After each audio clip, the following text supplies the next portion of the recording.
A capivara é o maior animal roedor do planeta e aparece em toda a América do Sul.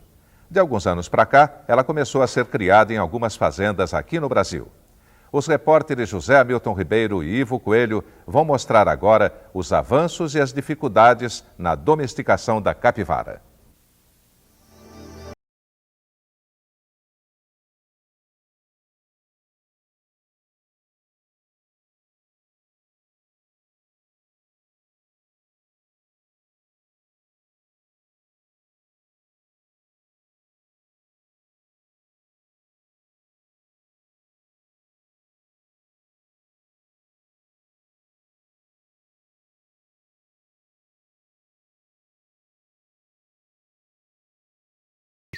O único jeito de chegar perto de uma capivara era de mansinho, sem fazer barulho e contra o vento. Ou então ficar de campana em cima do jiral, esperando. Qualquer descuido e lá se ia o bando para a água. A saída principal da capivara em situações de perigo. Era um tempo em que só existiam a capivara selvagem e o caçador.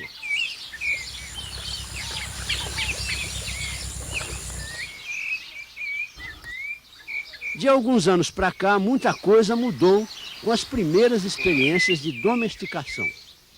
Chegou o tempo do criador, que está fazendo surgir um novo tipo de capivara. Esse bebê de 2 meses de idade, tratado como bichinho de estimação, é um caso extremo de proximidade com o homem, mas mostra que a capivara pode seguir o mesmo caminho de adaptação já trilhado por outros animais. Mostra também que de boba a capivara não tem nada. Vem, fofinha, vem. Vem com a mamãe, vem. O processo de domesticação da capivara fez surgir também especialistas como Paulo Bezerra, que vai nos acompanhar ao longo dessa reportagem. O trabalho de observação dos hábitos do animal avançou bastante. Já se pode, inclusive, chegar bem perto da capivara para conhecer melhor sua anatomia e seu jeito de ser. Qual é o sentido principal da capivara? Então, o sentido principal é o olfato, é muito aguçado. Ela consegue perceber uma pessoa a 30 metros de distância só pelo olfato, tá? Então, seria o órgão principal dela de defesa também, de sobrevivência. O outro sentido importante é a audição, tá? Apesar das orelhinhas dela serem pequenas, tá? Tem uma audição muito boa. Quanto à visão? Bom, a visão, você vê, ela está sempre com o olhinho fechado Durante o dia? Durante o dia. Então ela enxerga muito pouco durante o dia. Em compensação, à noite ela enxerga bem.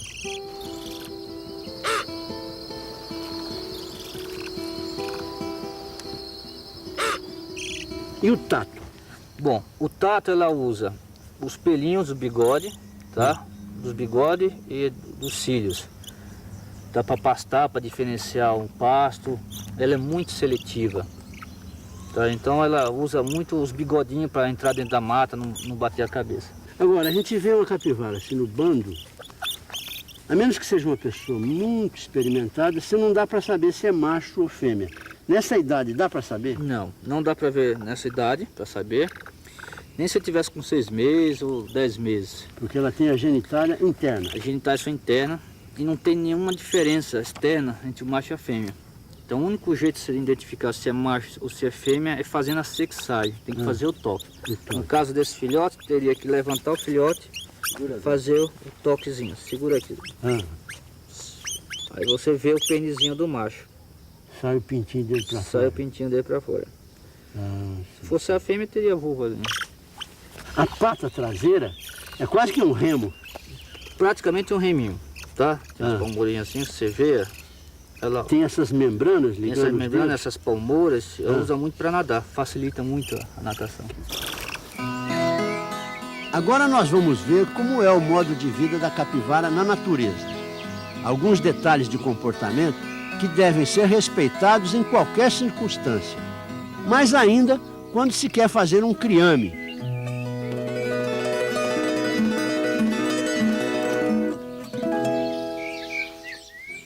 As capivaras vivem em famílias fechadíssimas, que não se misturam com outros grupos. Cada família tem um macho dominante, machos subalternos, fêmeas e filhotes. Pode chegar até cerca de 100 animais.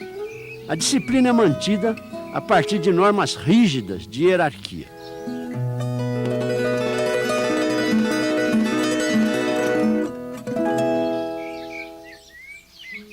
O macho dominante tem função estratégica no grupo. Ponto de referência, faz o papel de guia durante os deslocamentos e é o principal reprodutor. Ele tem esse sinal na testa, tipo um calombo, o que facilita a identificação. Trata-se de glândula secundária, que cresce de acordo com a atividade sexual, que aliás é difícil de ser medida, porque depende de várias tentativas e só acontece dentro d'água.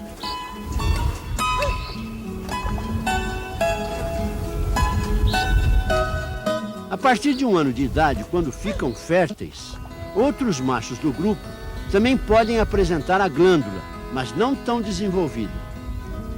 Significa que já estão botando as manguinhas de fora e que suas investidas sobre as fêmeas são toleradas pelo macho dominante. Na dúvida se o chefe vai fazer vista grossa, alguns se retraem, esquecem essa história de sexo e não chegam nem mesmo a desenvolver a glândula. Agora, ficar no lugar do chefe só encarando uma luta que muitas vezes termina em morte, do desafiante ou daquele que provavelmente era seu pai. A luta também pode acabar em exclusão, que condena a uma vida solitária ou a novas tentativas de atrair para formar outra família em outro campo.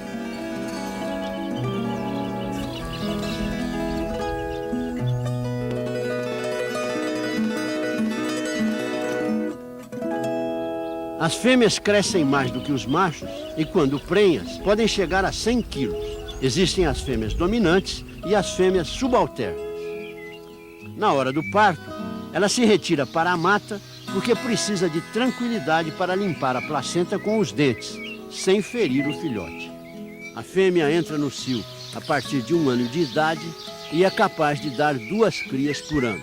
Em média, nascem 4 filhotes em cada parto, mas é comum ver fêmeas amamentando um número maior. O conceito é de creche. As fêmeas boas de leite aceitam alimentar filhos, sobrinhos e netos.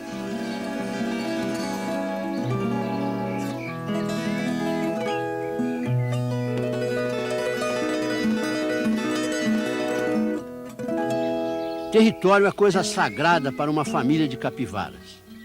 Os machos demarcam a posse constantemente, esfregando a glândula da testa nos arbustos e depois roçando com os testículos. Desse jeito, nenhum invasor pode alegar que não sentiu o cheiro. Agora, Paulo, esse processo de transformação da capivara de animal silvestre para animal domesticado, animal criado, o que tem que ser levado em conta do ponto de vista do comportamento natural da capivara para não haver assim choque? 3 coisas bem importantes. Primeiro, você tem que respeitar o grupo familiar, tá? Entender que a capivara vive em família, uma unidade, uma família bem estável. Segundo, você tem que respeitar o ambiente dos animais, tá? Tem que saber que tem que deixar uma área de pasto, uma área de água e uma área de mata. Isso tem que fazer parte do componente do habitat da capivara. E o terceiro, a nível de manejo já, é você manter o macho líder dominante chefe do grupo e fazer um abate seletivo, retirando somente os machos jovens para abate. Se o criador não levar em conta a natureza das capivaras, ele pode pôr tudo a perder. Veja, por exemplo, o que acontece se 2 machos de famílias diferentes forem colocados no mesmo espaço.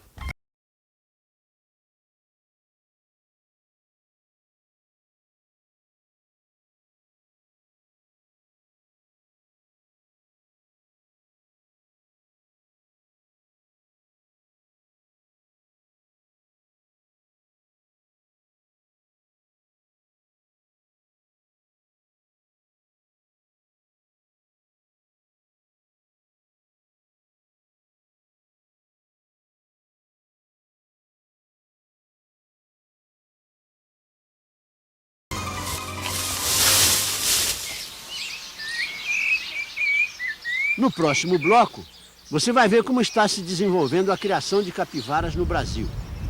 As dificuldades de adaptação ao cativeiro. Os primeiros resultados das fazendas que criam capivaras em regime aberto. E a boa aceitação de uma carne que vale 4 vezes mais que o boi e 8 vezes mais que o porco.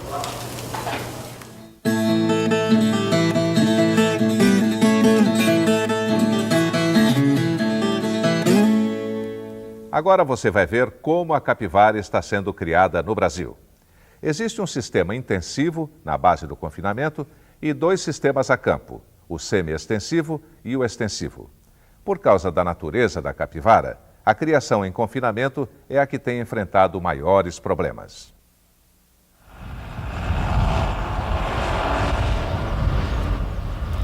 Para ver de perto as dificuldades da criação intensiva da capivara, nós fomos até o município de Maracaju, no Mato Grosso do Sul, visitar a fazenda da Magrisa. Aqui, as capivaras são capturadas no campo da fazenda e mantidas em cativeiro. As instalações são bem simples, baias cercadas por telas e um canal de água de 1 metro de profundidade. Em cada baia vive uma família, composta pelo macho, 3 a 5 fêmeas e filhotes. Assim confinados, os animais vivem num mundo bem diferente daquele a que estavam acostumados.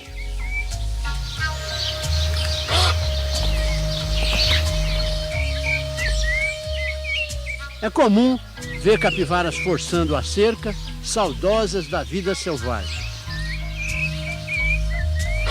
Uma situação de estresse que às vezes tira o apetite, deixa o bicho nervoso e pode até causar morte. Tratada como um animal doméstico, a capivara passa a depender da alimentação fornecida pelo homem. Aqui, o alimento básico é o capim-napier, colhido diariamente. Milho e sal completam a dieta. São apenas 30 animais que ocupam um funcionário o dia inteiro. Mesmo com todo cuidado, a falta de espaço é crucial e afeta principalmente a reprodução. Os filhotinhos começaram a nascer morto, o que nascia vivo a geada matava, a mãe pisoteava, deu uma série de probleminha, né? Do jeito que está assim, não está criando. Lucro? 0. Nem falar, né? Nem falar por enquanto. Além de fornecer carne para o mercado interno, a Magrisa planeja também exportar o couro da capivara para a confecção de luvas de golfe. Por enquanto, a criação é um laboratório, mas o pessoal já está convencido de que o ideal é partir para um sistema de criação mais aberto.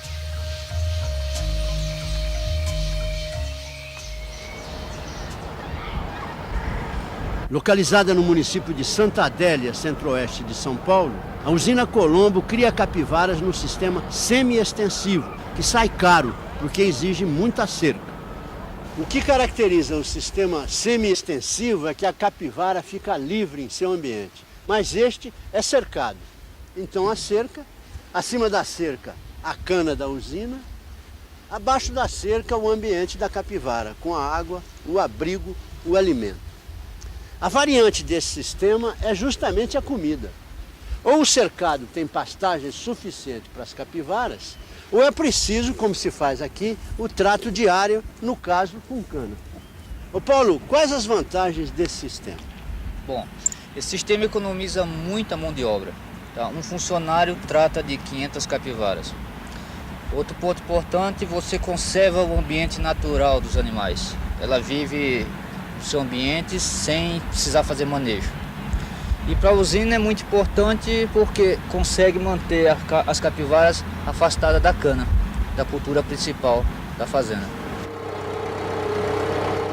Em regime aberto, as capivaras convivem com outros tipos de criação, gerando renda extra.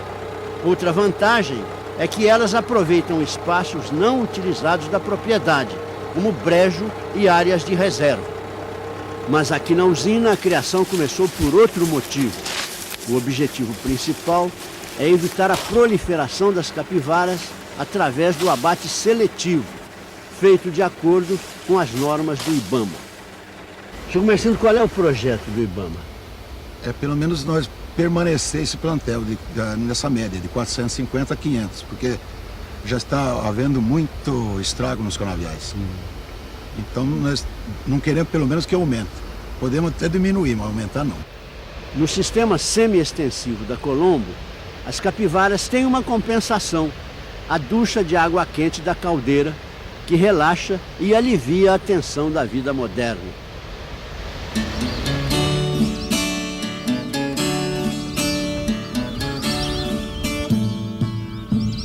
Agora nós vamos conhecer uma fazenda que faz criação extensiva. É a Perobal, no município de Guararapes, noroeste de São Paulo. O dono da Perobal gosta muito de animais silvestres. Ele não permite a caça e preserva áreas de mata nativa na propriedade. Nas servas aparecem bichos variados, dando ideia da riqueza da fauna original daqui. Tatu, pássaros, catetos e macacos. Muitos macacos.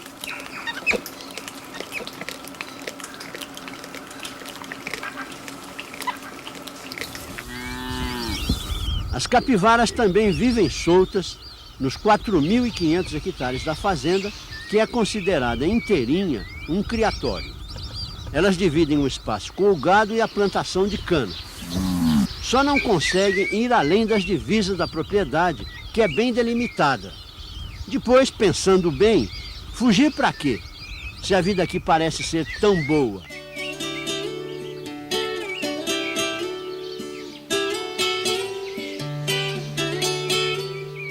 Existem na Perobal cerca de 600 capivaras, divididas em 24 grupos. Tomou-se o cuidado, então, de se instalar 24 unidades de criação, uma para cada família, diminuindo assim as disputas de território. Cada unidade possui um brete, uma área de mata, uma área de pasto e água à vontade. Quem cuida dos bretes é o Tico, que aos poucos foi ganhando a confiança das capivaras. Dia sim, dia não, ele distribui milho e sal.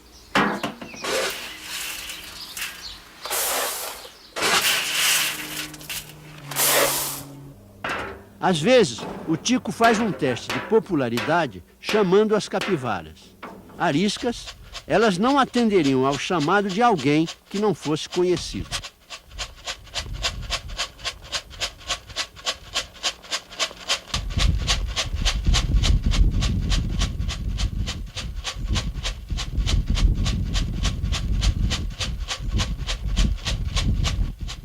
Os animais já não se assustam tanto na presença do tratador.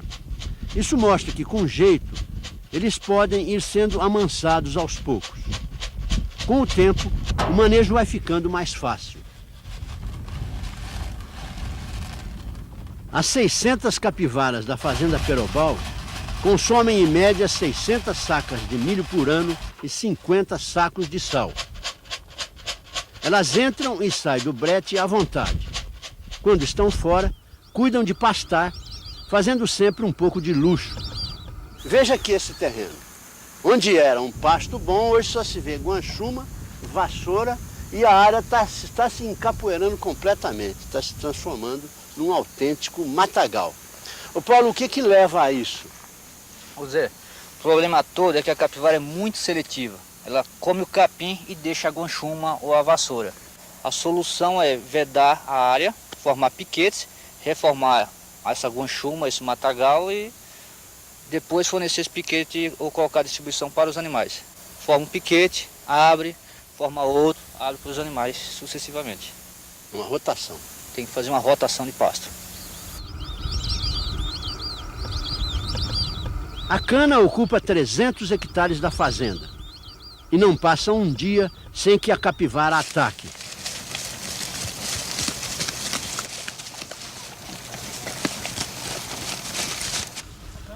O administrador da Perobal, João Oscar, calcula que o prejuízo chegue a 4 hectares de cana por ano. Não foi preciso andar muito para a gente encontrar um carreador com marcas deixadas pelas capivaras. 454. Vem aqui ver. Ô João, agora é o seguinte, a capivara ela vem na cana quando está faltando verde, lá para ela está faltando pasto, ou ela vem sempre? Não, tendo cana, a partir do plantio da cana, estando com 50 centímetros de nascida, até efetuar o corte, ela vem aqui roer a cana. Ela vem pelo doce mesmo? Pelo doce da cana. Ela pasta lá e depois vem pegar a sobremesa aqui. Vem pegar a sobremesa.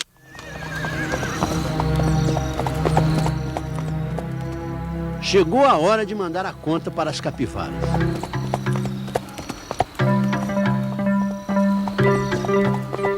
Uma vez por mês, o Tico escolhe 6 bretes de acordo com o rodízio e executa uma tarefa que tiraria muito da sua popularidade se fosse percebida pelas capivaras. Ele prepara arapucas, chamadas de logradouro, que permitem a livre entrada dos animais, mas impedem a saída.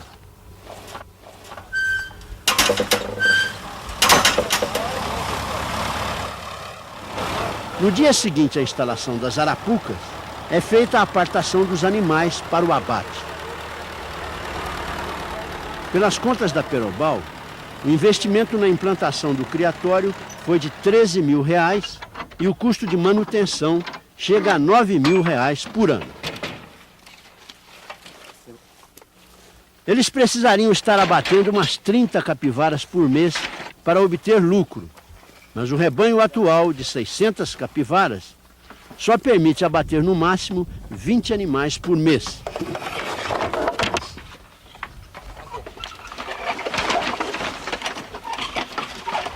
A necessidade de aumentar o plantel para umas 900 capivaras faz com que a seleção para o abate seja muito criteriosa.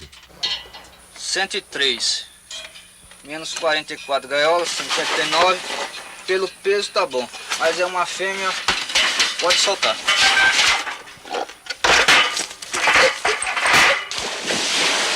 Depois nós vamos estudar outra fase do projeto, que é retirada de fêmeas, fêmeas velhas, fêmeas que não entram no cio.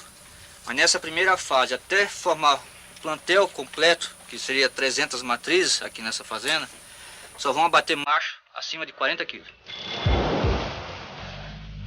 O rendimento de carcaça da capivara chega a 54%, descontando couro, cabeça, vísceras e patas. O produtor está conseguindo vender o quilo da carcaça por R$8, ou seja, 4 vezes mais do que o boi e 8 vezes mais do que o porco. Eduardo, do ponto de vista sanitário, como é que está se mostrando a carne da capivara? Todos os abates que foram feitos aqui só foi condenada uma capivara. Por que foi condenada? Por lesão de transporte, não por doenças. Não por doença. Só no transporte. Raimundo, se você receber esse pernil sem a pata, né? Porque a pata dá para ver que é de capivara, né?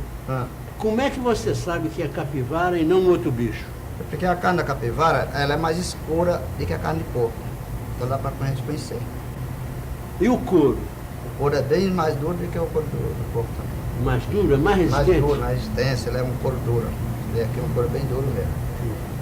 E gordura, tem muita? Não, a gordura ele é magrinha, é magra mesmo. Só tem a gordura que tem só esse couro aqui, tirou esse couro, fica uma carne magrinha mesmo. O consumo da carne de capivara, vinda de criatórios, começou em restaurantes caros, que preparam pratos sofisticados, como esse, temperado com ervas aromáticas, curtido em vinho do Porto e servido com risoto de açafrão. A capivara custa mais do que a média das carnes vermelhas, mas sai mais barata do que um prato de lagosta ou camarão. Além dos restaurantes que servem animais silvestres, é possível encontrar carne de capivara em alguns poucos supermercados a R$ 22,00 o quilo. Aos poucos, A capivara vai também conquistando espaço entre carnes de preços mais acessíveis, especialmente em restaurantes que adotam o sistema de rodízio. Por enquanto, existem 10 restaurantes autorizados a trabalhar com carne de capivara em São Paulo, Rio e Brasília. Só em São Paulo, o consumo já chega a 2 toneladas por mês.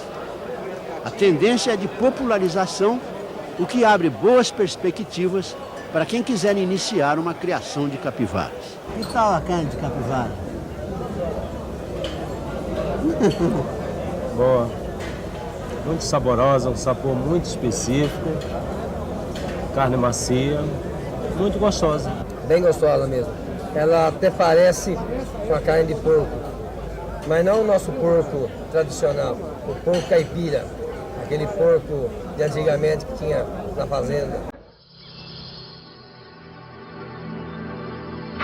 Embora seja, na verdade, parente do coelho, a capivara tem o gosto e o porte de um porco e pode vir a ter um destino semelhante. Comparada com o porco, a criação da capivara está engatinhando. Os técnicos avaliam que hoje se aproveita apenas 30% do seu potencial.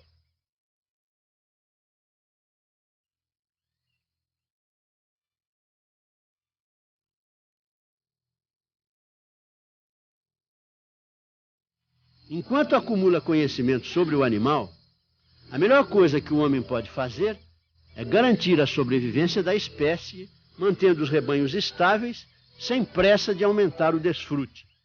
E, principalmente, ter o devido respeito com a natureza ainda selvagem da capivara.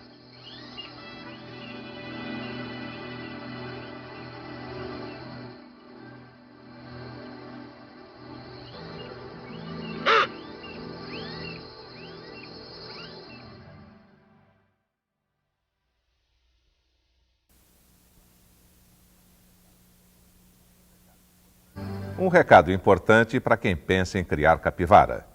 Todo projeto tem que ser aprovado no IBAMA. Sem autorização, o abate é considerado crime e pode dar cadeia. Um bom dia para você. Bom dia, até para a semana. Bom dia e até domingo que vem.